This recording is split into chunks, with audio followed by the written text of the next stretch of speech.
हाथों द्वारा इसके निर्माण कार्य का शुभारंभ। बहुत बहुत स्वागत, अभिनंदन और वंदन माननीय प्रधानमंत्री जी। एक बार आप सब अपना उपस्थिति का एहसास कराएं। भारत माता की बहुत बहुत स्वागत, अभिनंदन माननीय प्रधानमंत्री जी। आज के इस कार्यक्रम में मैं सबसे पहले उत्तर प्रदेश को विकास के नए शिखर पर ले जाने वाले और उसे देश का सर्वश्रेष्ठ राज्य बनाने के लिए संकल्पित माननीय मुख्यमंत्री माननीय श्री योगी आदित्यनाथ जी से बहुत ही आदर के साथ अनुरोध करूंगी कि वो माननीय प्रधानमंत्री जी का स्वागत करें आपकी जोरदार तालियों के साथ।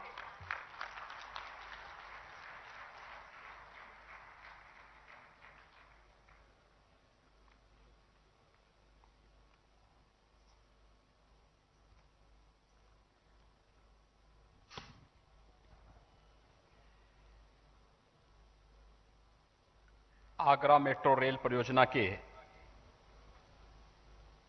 निर्माण कार्य के शुभारंभ कार्यक्रम में आज जिनके मार्गदर्शन, प्रेरणा और आशीर्वाद से उत्तर प्रदेश के इस ऐतिहासिक शहर को पब्लिक ट्रांसपोर्ट्स का एक नया स्वरूप मेट्रो के रूप में प्राप्त हो रहा है, इस कार्यक्रम के शुभारंभ के लिए हम सबको अपना मार्गदर्शन देने के लिए उपस्थित देश के यशस्वी प्रधानमंत्री आदरणीय नरेंद्र मोदी जी, प्रदेश की माननीय राज्यपाल श्रीमती आनंदीबेन पटेल जी, भारत सरकार के आवास, शहरी विकास तथा नागरिक उड्डयन के मंत्री माननीय श्री हरदीप सिंह पुरी जी, आज के इस समारोह में उपस्थित उत्तर प्रदेश शासन के मेरे सहयोगी मंत्रीगण चौधरी उदय भान सिंह जी, डॉक्टर जीएस धर्मेश जी, माननीय सांसद प्रोफेसर एसपी सिंह बघेल जी, माननीय श्री राजकुमार चाहर जी, माननीय श्री हरिद्वार दुबे जी, महापौर आगरा श्री नवीन जैन जी, माननीय विधायकगण श्री योगेंद्र उपाध्याय जी, श्री पुरुषोत्तम खंडेलवाल जी, श्री राम प्रताप सिंह जी, श्रीमती हेमलता दिवाकर जी, श्री महेश गोयल जी, श्री जितेंद्र वर्मा जी, रानी पक्षसालिका सिंह जी, सचिव आवासन और शहरी कार्य मंत्रालय भारत सरकार श्री डीएस मिश्रा जी, प्रमुख सचिव आवास और शहरी नियोजन उत्तर प्रदेश शासन श्री दीपक कुमार जी और उपस्थित मेट्रो कार्य योजना के शुभारंभ के समारोह में उपस्थित आगरा के सभी उपस्थित नागरिक बंधुओं, भाइयों, बहनों, मैं आप सब की ओर से देश के यशस्वी प्रधानमंत्री आदरणीय मोदी जी का आज के इस कार्यक्रम में हृदय से स्वागत करता हूं, अभिनंदन करता हूं। आगरा वासियों के लिए आज का दिन अत्यंत महत्वपूर्ण है,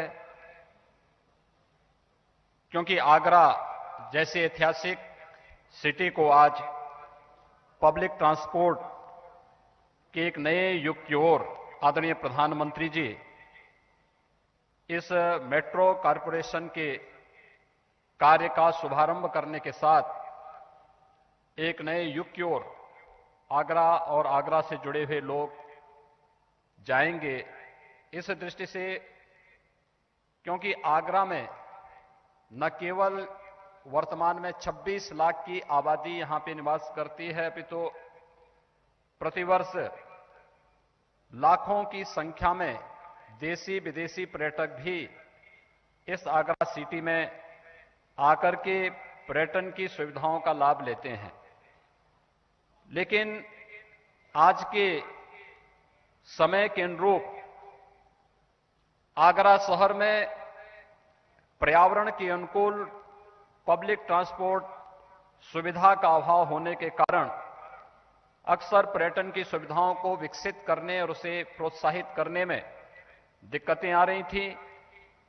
सुप्रीम कोर्ट ने भी कई बार इस पर चिंता व्यक्त की, लेकिन उस सब के बावजूद देश के अंदर बेहतर पब्लिक ट्रांसपोर्ट सिस्टम के लिए, मेट्रो जैसी सुविधाओं के विकास के लिए आदरणीय प्रधानमंत्री जी ने पिछले 6 वर्षों के दौरान देश के अंदर जो प्रयास प्रारंभ किए, आज उसका परिणाम है कि उत्तर प्रदेश जैसे राज्य में भी तेजी के साथ मेट्रो सुविधाओं का व्यापक प्रसार हुआ है।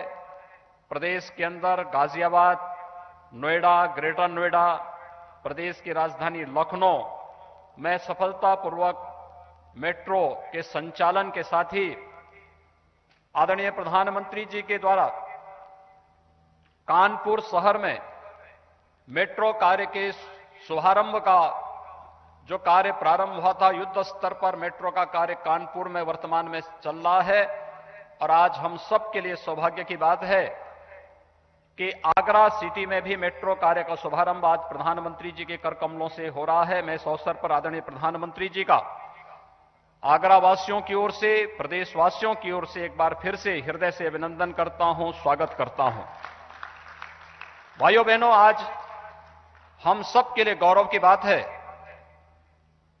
कि जहां एक तरफ इस कोरोना कालखंड में देश के अंदर गरीब के लिए, नौजवान के लिए, समाज के प्रत्येक तबके के लिए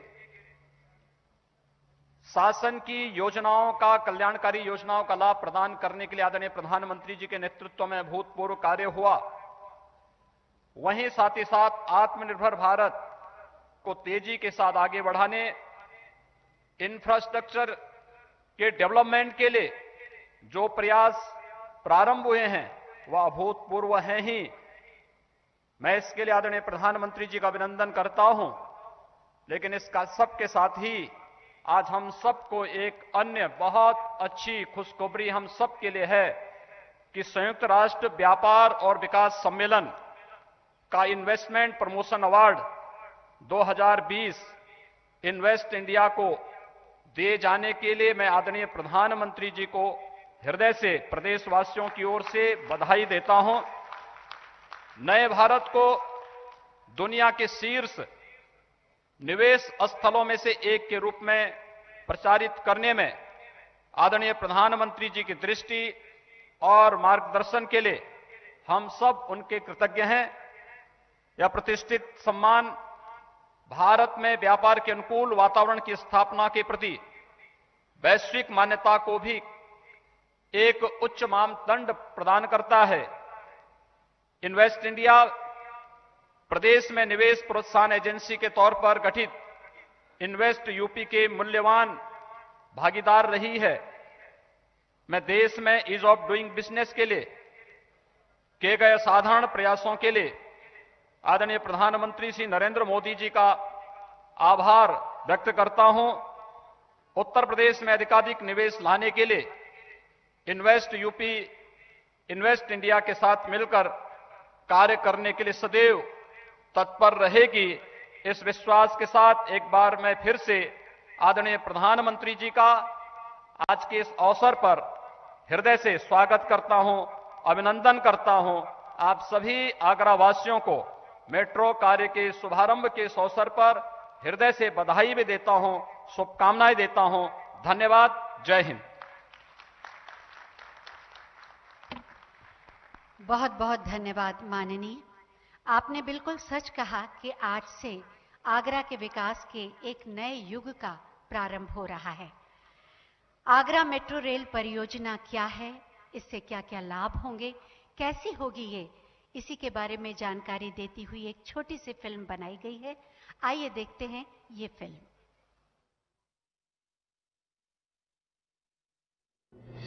प्रधानमंत्री श्री नरेंद्र मोदी जी के मार्गदर्शन में देश के सबसे अधिक जनसंख्या वाले राज्य उत्तर प्रदेश में किसी अन्य राज्य की तुलना में सबसे ज्यादा शहरों में विश्व स्तरीय मेट्रो सेवा का विस्तार हो रहा है। पिछले 5 वर्षों में लखनऊ, गाजियाबाद, नोएडा और ग्रेटर नोएडा में 83 किलोमीटर मेट्रो संचालन के आरंभ के बाद कानपुर, आगरा और दिल्ली से मेरठ के बीच बन रही देश की पहली RRTS परियोजना के तहत 131 किलोमीटर नए कॉरिडोर्स का निर्माण कार्य प्रारंभ हुआ है। भारत सरकार एवं उत्तर प्रदेश सरकार के संयुक्त स्वामित्व वाली company Uttar Pradesh metro rail corporation ने लखनऊ में 23 किलोमीटर लंबे उत्तर दक्षिण मेट्रो रेल कॉरिडोर का निर्माण रिकॉर्ड समय में पूरा करने का कीर्तिमान स्थापित किया। प्रदेश के प्रमुख औद्योगिक नगर कानपुर में कुल 32.5 किलोमीटर लंबे 2 कॉरिडोर वाली मेट्रो रेल परियोजना पर आईआईटी कानपुर से मोती झील तक 9 किलोमीटर लंबे प्रायोरिटी कॉरिडोर पर निर्माण कार्य भी अत्यंत तीव्र गति से चल रहा है। आगरा में भी अब विश्व स्तरीय मेट्रो सुविधा के लिए निर्माण कार्य शुरू हो रहा है। 26 लाख जनसंख्या के साथ आगरा उत्तर प्रदेश का तीसरा सबसे घनी आबादी वाला शहर है। ये दुनिया भर के पर्यटकों और कला प्रेमियों के साथ व्यावसायिक दृष्टि से भी प्रदेश के प्रमुख शहरों में से एक है। 8,379.62 करोड़ रुपए की लागत के साथ आगरा में 29.4 किलोमीटर लंबे 2 मेट्रो कॉरिडोर का निर्माण होगा।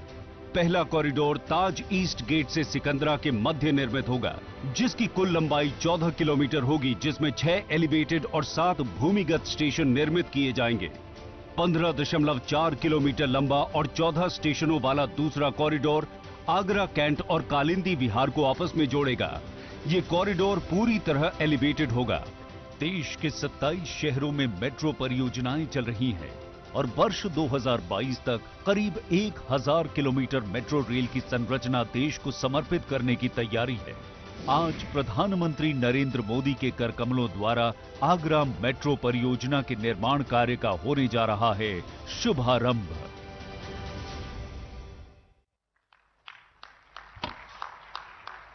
आपने इस फिल्म के माध्यम से देखा कि कैसी होगी ये परियोजना और आने वाले समय में आपको क्या क्या लाभ मिलेंगे।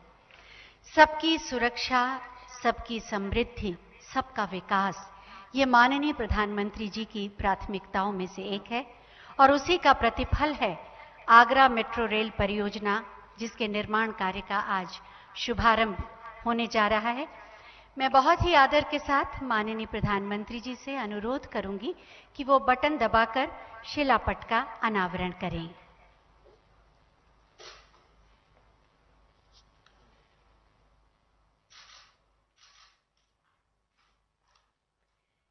शिलापट का अनावरण आगरा के विकास में एक नए अध्याय का प्रारंभ, सबके सपने साकार होने का आश्वासन।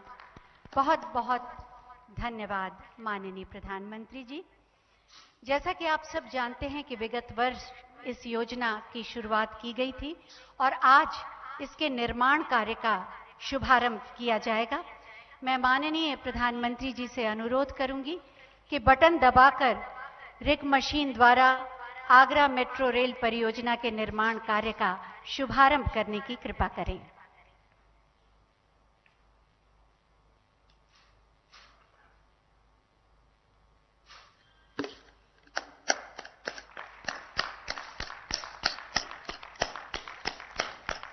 माननीय प्रधानमंत्री जी ने बटन दबाया और रिग मशीन ने इसका निर्माण कार्य प्रारंभ कर दिया। बहुत बहुत धन्यवाद माननीय प्रधानमंत्री जी। प्रकल्प और विकल्प से देश का कायाकल्प करने वाले आत्मनिर्भर भारत के रूप में एक नए राष्ट्र का निर्माण करने वाले माननीय प्रधानमंत्री जी से अब हम बहुत ही आदर के साथ अनुरोध करेंगे कि अपने आशीर्वचनों से हमारा मार्गदर्शन करें। आप सबकी जोरदार तालियों के साथ मेरे साथ बोलिए, भारत माता की। नमस्कार। उत्तर प्रदेश के राज्यपाल श्रीमती आनंदीबेन पटेल जी,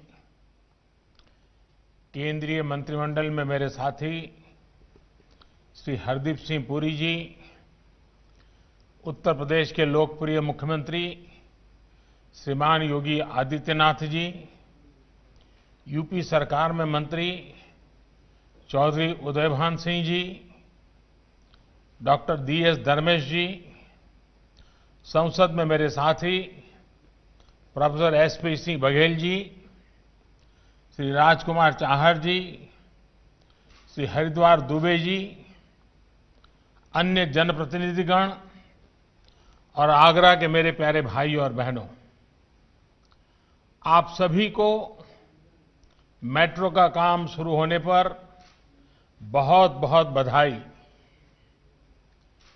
आगरा के पास बहुत पुरातन पहचान तो हमेशा रही है। अब इसमें आधुनिकता का नया आयाम जुड़ रहा है। सैकड़ों वर्षों का इतिहास संजोए ये शहर अब 21वीं सदी के साथ कदम ताल मिलाने के लिए तैयार हो रहा है। भाइयों और बहनों, आगरा में स्मार्ट सुविधाएं विकसित करने के लिए पहले ही लगभग 1000 करोड़ रुपए के प्रोजेक्ट्स पर काम चल रहा है। पिछले साल जिस कमांड एंड कंट्रोल सेंटर का शिलान्यास करने का मुझे सौभाग्य मिला था, वो भी बनकर तैयार है। मुझे बताया गया है कि कोरोना के समय में ये सेंटर बहुत उपयोगी सिद्ध हुआ। अब 8000 करोड़ रुपए से अधिक का ये मेट्रो प्रोजेक्ट आगरा में स्मार्ट सुविधाओं के निर्माण से जुड़े मिशन को और मजबूत करेगा। साथियों, बीते 6 सालों में यूपी के साथ ही पूरे देश में जिस स्पीड और स्केल पर मेट्रो नेटवर्क पर काम हुआ, वही सरकार की पहचान और प्रतिबद्धता दोनों को दर्शाता है। 2014 तक देश में लगभग 225 किलोमीटर मेट्रो लाइन ऑपरेशनल हुई थी। साल 2014 के बाद के 6 वर्षों में देश में 450 किलोमीटर से ज्यादा मेट्रो लाइन देश भर में ऑपरेशनल है और लगभग 1000 किलोमीटर मेट्रो लाइन पर तेज गति से काम भी चल रहा है। आज देश के 27 शहरों में मेट्रो का काम या तो पूरा हो चुका है या फिर काम अलग अलग चरणों में है। यूपी की ही बात करें तो आगरा मेट्रो सुविधा से जुड़ने वाला ये यूपी का 7वां शहर है। और इनके बीच एक और बात बहुत विशेष है। देश में सिर्फ मेट्रो रेल नेटवर्क ही नहीं बन रहे हैं, बल्कि आज मेट्रो कोच भी मेक इन इंडिया के तहत भारत में ही बन रहे हैं। यही नहीं, जो सिग्नल सिस्टम है उसका भी पूरी तरह से भारत में ही निर्माण हो, इस पर भी काम चल रहा है। यानी अब मेट्रो नेटवर्क के मामले में भी भारत आत्मनिर्भर हो रहा है। भाइयों और बहनों, आज के नए भारत के सपने उतने ही बड़े हैं, उतने ही विराट हैं, लेकिन सिर्फ सपने देखने से काम नहीं चलता, सपनों को साहस के साथ पूरा भी करना पड़ता है।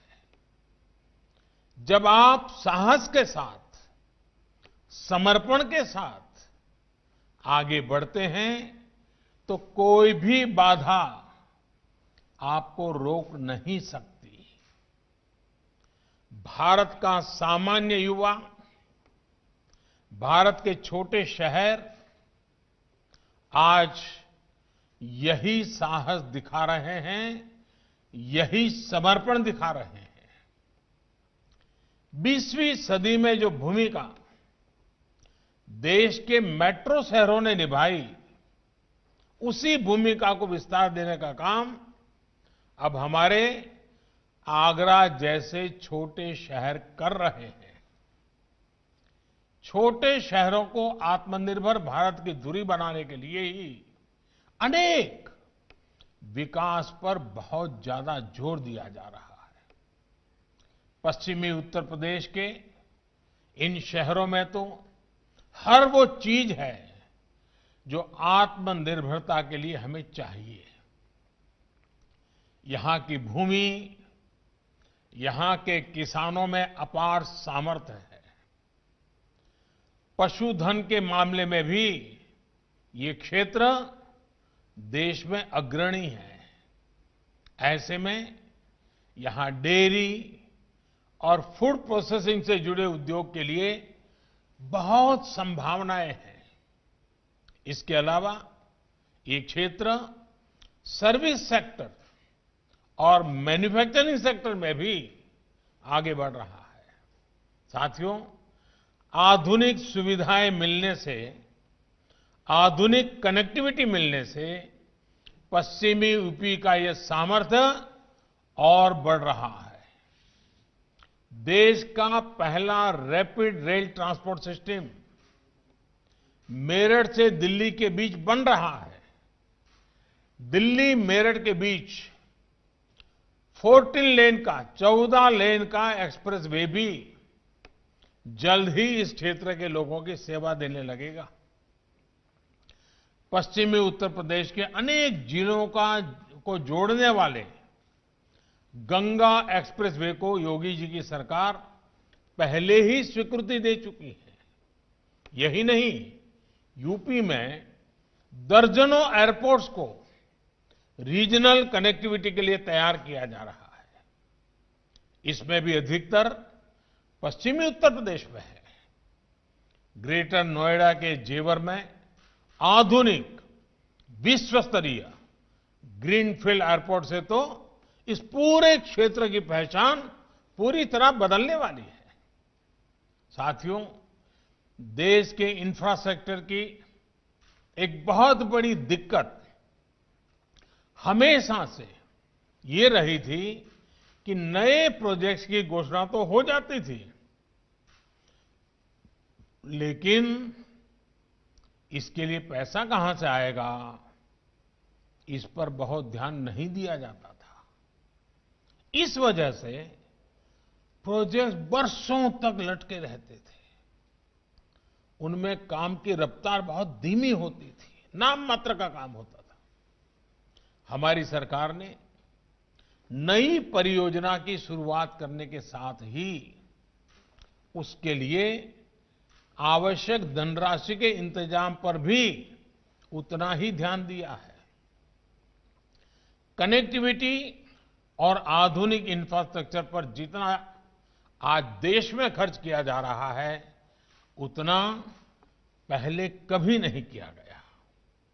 अब नेशनल इंफ्रास्ट्रक्चर पाइपलाइन प्रोजेक्ट के तहत 100 लाख करोड़ रुपए से अधिक खर्च करने की भी तैयारी है।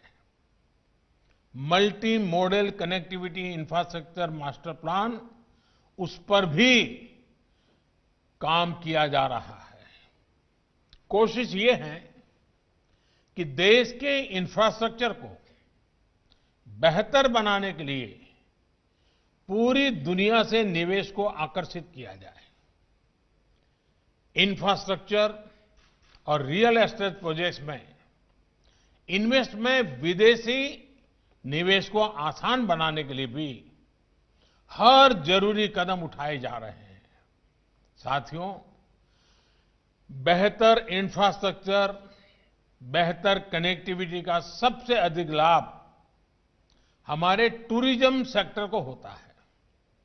मेरा ये हमेशा से मत रहा है कि टूरिज्म एक ऐसा सेक्टर है जिसमें हर किसी के लिए कमाई के साधन है। कम से कम निवेश में अधिक से अधिक आमदनी टूरिज्म के माध्यम से संभव है।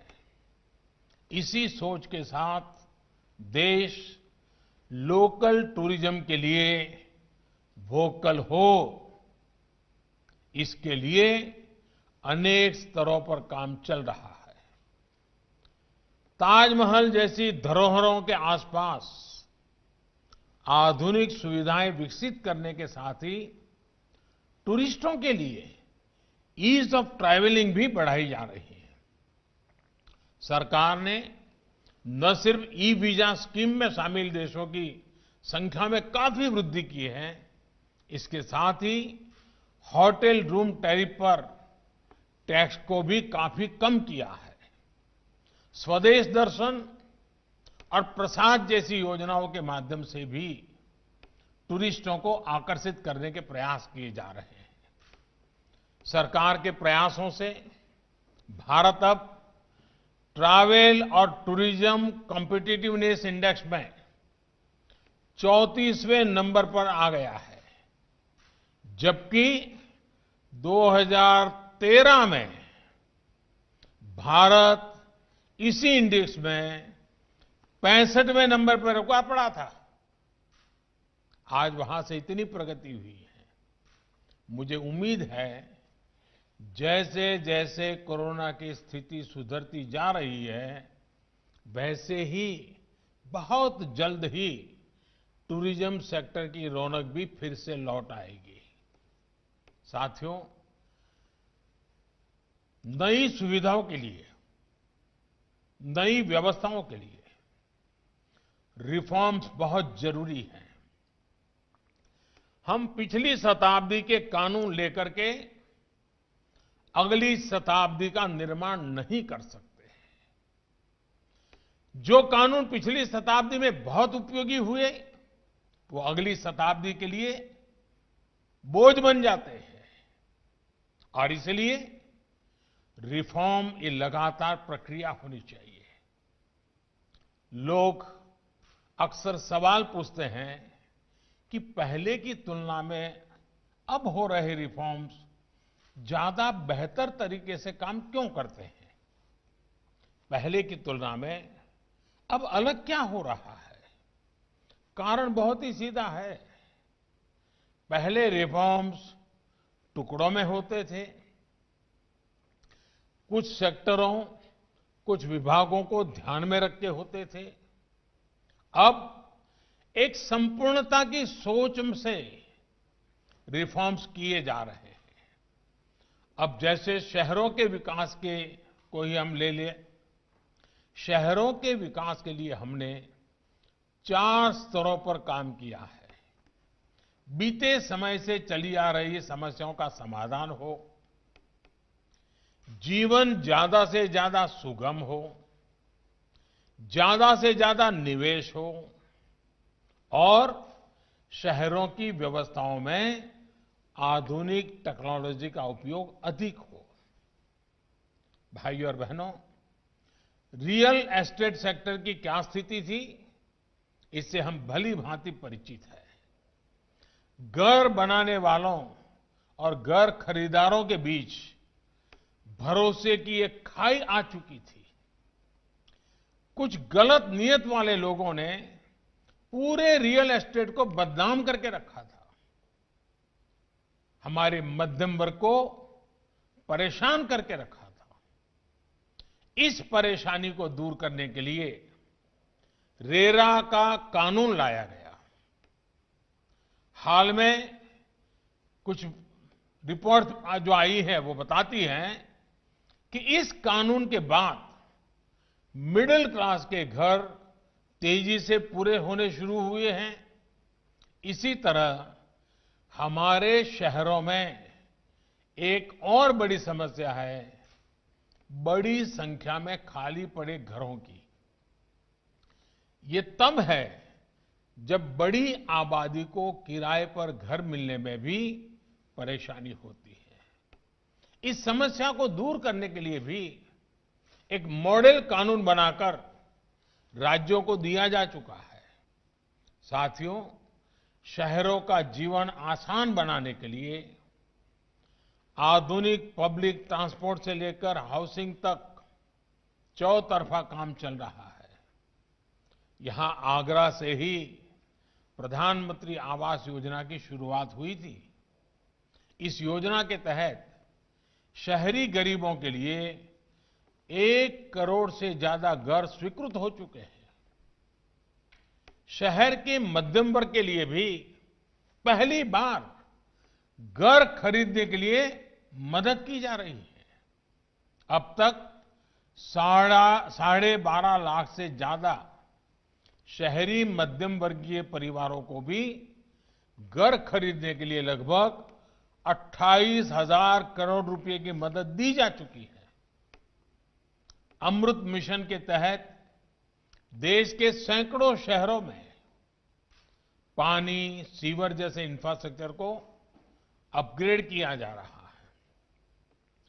शहरों में सार्वजनिक टॉयलेट्स की बेहतर सुविधाएं हो, वेस्ट मैनेजमेंट की आधुनिक व्यवस्था हो, वेस्ट मैनेजमेंट को प्रायोरिटी देने के तरीके हो, इसके लिए स्थानीय निकायों को मदद दी जा रही है। भाइयों और बहनों, आज शहरी गरीब को मुफ्त इलाज मिल रहा है और मध्यम वर्ग को सस्ती दवाई मिल रही है, सस्ती सर्जरी उपलब्ध कराई जा रही है। सरकार की कोशिशों से बिजली से लेकर मोबाइल फोन तक उस पर खर्च बहुत कम हुआ है। एजुकेशन लोन से लेकर होम लोन तक ब्याज की दरें कम की गई हैं। ये भी पहली बार हुआ है जब रेहड़ी, ठेले, फेरी वाले छोटे उद्यमों को बैंकों से सस्ता ऋण उपलब्ध कराया गया है। यही तो सबका साथ, सबका विकास, सबका विश्वास है। भाइयों और बहनों, ये जो रिफॉर्म्स बीते कुछ समय से किए जा रहे हैं, उनसे देश में नया आत्मविश्वास आया है। विशेष तौर पर देश की बहनों, बेटियों तक जिस प्रकार सरकारी लाभ पहुंचा है, वो सचमुच में अगर बारीकियों में जाएंगे तो आपको भी संतोष देगा। पहले की तुलना में आपके अंदर भी एक नया विश्वास बढ़ेगा। हर रोज दूर सुदूर से अनेक चिट्ठियां मुझे मिल रही है। मीडिया के माध्यम से बहनों, बेटियों की भावनाएं मुझ तक पहुंच रही है। माताओं, बहनों के इसी आशीर्वाद से मैं वाकई भाव विभोर हूं। देश की बहनों, बेटियों, देश के युवाओं, देश के किसानों, देश के श्रमिकों, कर्मचारियों, व्यापारियों का विश्वास बीते हर चुनाव में दिख रहा है। यूपी सहित देश के कोने कोने में चुनाव के नतीजों में ये विश्वास झलक रहा है। 2-3 दिन पहले तेलंगाना में, हैदराबाद में गरीब और मध्यम वर्ग ने सरकार के प्रयासों को अभूतपूर्व आशीर्वाद दिया है।